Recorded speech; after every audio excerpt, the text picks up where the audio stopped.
Sinoć, kad se vratih iz topla mama, prođoh pokraj bašte Abdula i mama. Kad u bašti tamo, gdje miriše igda, gdje no bulbul pjesma ne prestaje nigda, gdje šedrvan prska u hladu jasmina, s kondirom u ruci stajaše Emina. Ja kakva je pusta, tako mi je mana, stid je ne bi bilo da je kod sultana. Ta kada bi sultan za Eminu znao, bi vallahi za nju 100 robinja dao. Ta ljepša je bolan od svih šamskih bula, a bijelja je beli od bijelih džula.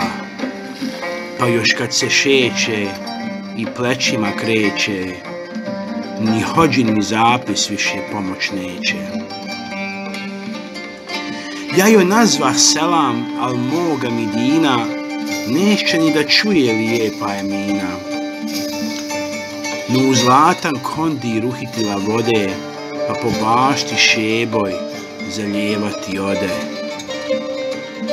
Gornjak vjetar duhnu, pa niz pleći puste, rasplete joj one pletenice guste. Zamirisa kosa, zamirisa bašta, a ja se od derta s dunjalukom praštam. Malo ne posrnuh tako mi mog dina, al meni ne dođe lijepa Emina. Samo me je jednom pogledala mrko, niti haje alčak što za njome crko.